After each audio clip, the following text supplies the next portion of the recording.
Now we're going to look at calculating the QBL during a cesarean. We're going to make this a pretty uncomplicated cesarean for the purposes of the demo.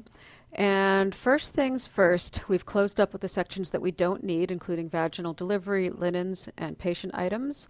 And we've left open only surgical items and the QBL calculator plus the wet weight box.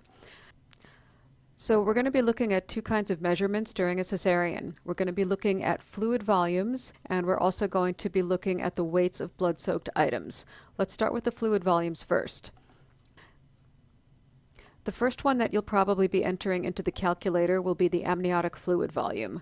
This fluid volume is going to be read off by the anesthesiologist after the uterine incision was made and the baby was born, but before the delivery of the placenta.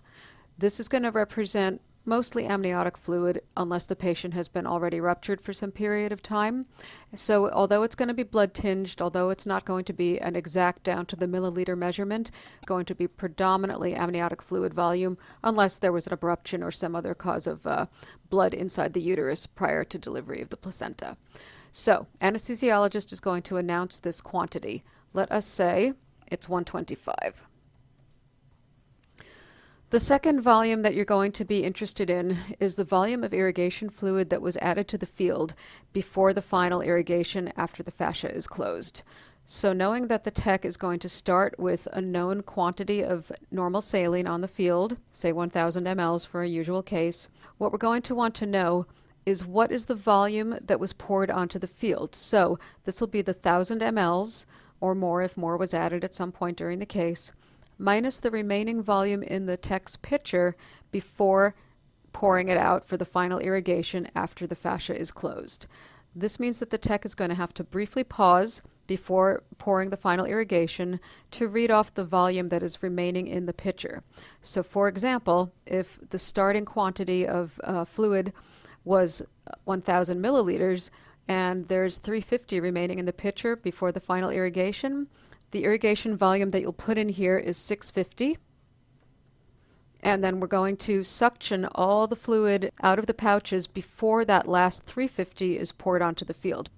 Then the anesthesiologist once again is going to read off the suction canister volume, and the suction canister volume is now going to include the 125 mLs of amniotic fluid, the 650 mLs of irrigation fluid that have been poured on the field so far, and all the blood that's been collected during the case. So let us say that the total suction canister volume is 1,100.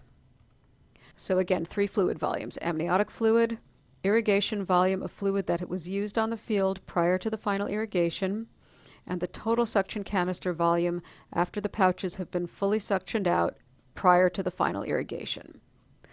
Now, about the blood-soaked items. Just like with the vaginal delivery, we're going to be entering the numbers of bloody items that were used and then bundle the whole package up and put it on the scale and enter the wet weight in grams of all the bloodied items. So let us say that we have used a total of 20 lap sponges, and those lap sponges are wrapped up in 2 full lap holders, and they weigh altogether 950. Now that we know the weight of the blood-soaked items, the calculator is going to subtract the dry weights.